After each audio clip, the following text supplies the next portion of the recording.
নমস্কার বন্ধুরা, রিম্পির kitchen with village ফুডে তোমাদের সবাইকেই স্বাগত। আজকে আমি এগ কারির একটি রেসিপি নিয়ে চলে এসেছি তোমাদের সামনে শেয়ার করতে।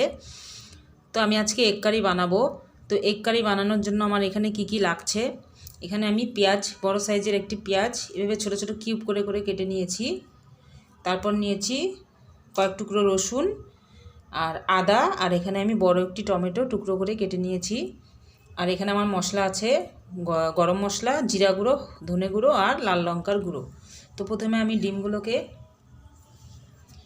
একটি কাঁটা চামচ দিয়ে এভাবে করে হালকা হালকা করে ফুটো করে দিব। তাহলে কি হবে, ডিমগুলো ভাজার সময় কিন্তু ফুটবে না। আর এভাবে ফুটো না করে দিলে কিন্তু ভাজার সময় কিন্তু তেল ছিটে আসবে। তো সেই কারণেই আমি এরকম করে করে দিচ্ছি। তো এরপরে কি করব এরপর আমি ডিমগুলোতে হলুদ আর লবণ মাখিয়ে দিয়ে দিচ্ছি। হলুদ, সামান্য একটু লবণ দিয়ে আমি এখানেই মেখে নিচ্ছি, হালকা ভেজে নিব।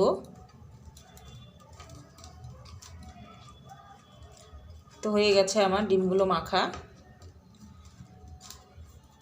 তো এরপর আমি ডিমগুলোকে ভেজে নিব। তো তোমরা পুরো ভিডিওটা দেখবে, কেউ স্কিপ করবে না, তাহলে ডিমের কারি খুব সুন্দর একটি রেসিপি তোমরাও তৈরি করতে পারবে বাড়িতে। তো এগ কারি বানানোর জন্য আমি কড়াই বসিয়ে দিয়েছি। প্রথমে আমি দিয়ে দিচ্ছি তেল। আমি এখানে সাদা তেল ব্যবহার করছি, তোমরা চাইলে সরষের তেলও ব্যবহার করতে পারো।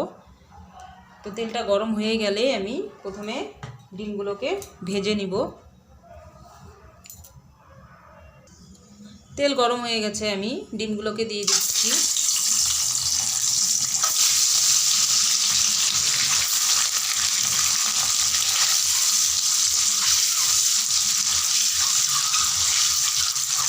এভাবে নেড়ে নেড়ে ভাজলে কী হবে, ডিমগুলো সব দিকেই ভাজা হবে, না হলে একদিকে বেশি ভাজা হয়ে যাবে।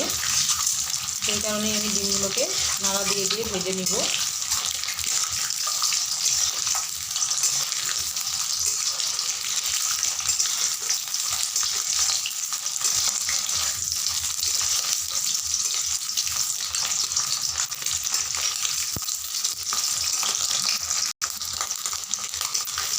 তো ডিমগুলো আমার ভাজা হয়ে গেছে, এখন আমি তুলে নিব।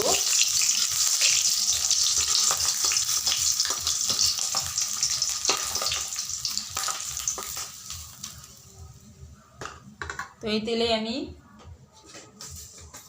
এখন কিছু জিরা ফোড়ন দিয়ে দিচ্ছি, অল্প একটু জিরা ফোড়ন দিয়ে দিচ্ছি। এরপর আমি দিয়ে দিব পেঁয়াজ কুচিগুলো।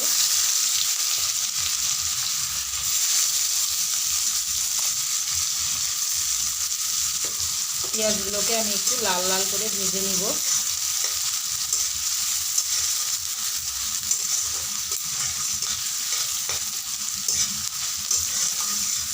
পেঁয়াজগুলো ততক্ষণ ভাজা হতে থাক, ততক্ষণে আমি গ্রেটারের সাহায্যে আদা আর রসুনগুলোকে পেস্ট করে নিয়ে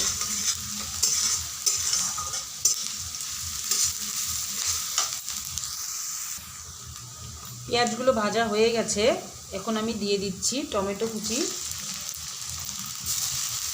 টমেটোগুলোকে আমি হালকা ভেজে নিব, নাহলে টমেটোর একটি কাঁচা গন্ধ করে। তো সেই কারণে টমেটোগুলোকে একটু হালকা ভেজে নেওয়ার পরে আমি আদা রসুন পেস্ট দিয়ে দিব।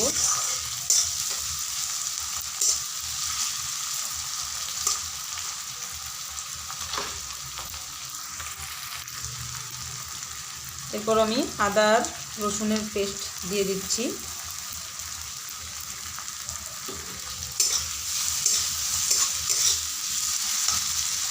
এরপর আমি দিয়ে দিচ্ছি ধনে গুঁড়ো, জিরা গুঁড়ো, লাল লঙ্কার গুঁড়ো,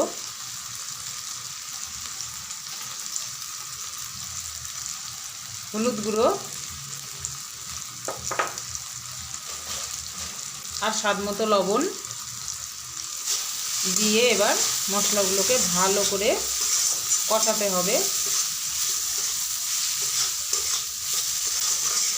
তো এখানে আমি এখন সামান্য একটু পরিমাণে জল দিয়ে দিচ্ছি, তাহলে মশলাটা ভালো কষানো হবে।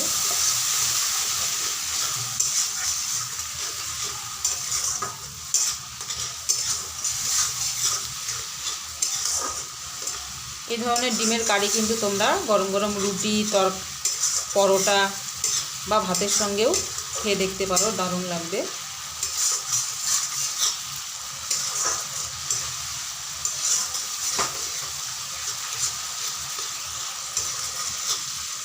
ভালো করে মশলা কষাতে হবে, আর মশলা কষানো হয়ে গেলেই কিন্তু মশলা থেকে তেল ছেড়ে দিবে। তো যতক্ষণ না তেল ছাড়বে ততক্ষণ ধরে কষাতে হবে, এভাবে নাড়া দিয়ে দিয়ে কষাতে হবে।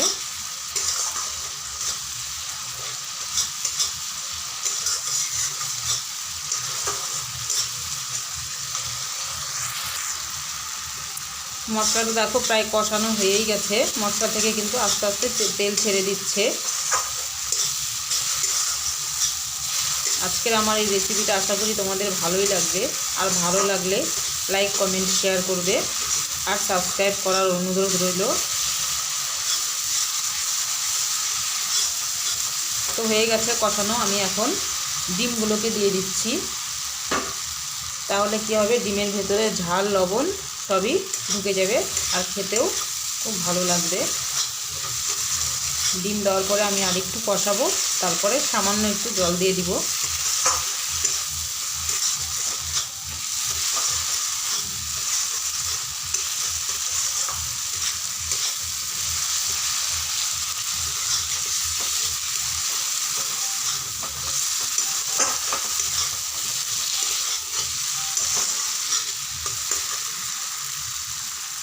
তো হয়ে গেছে কষানো,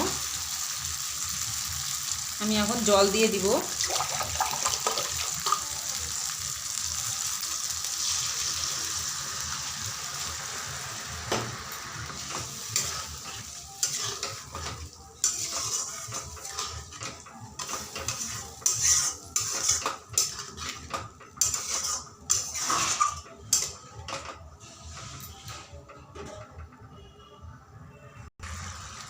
দিয়ে দিচ্ছি সামান্য একটু ধনেপাতা কুচি।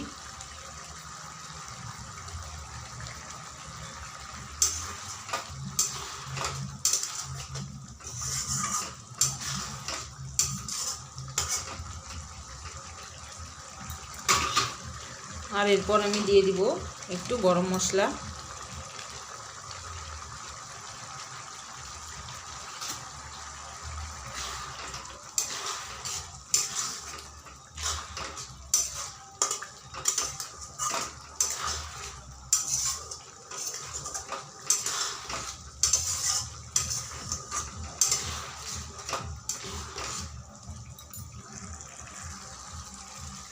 তো তোমরা দেখে নাও, হয়ে গেছে আমার এগ কারি। আমি এখন নামিয়ে দিব, তারপর তোমাদেরকে দেখাবো।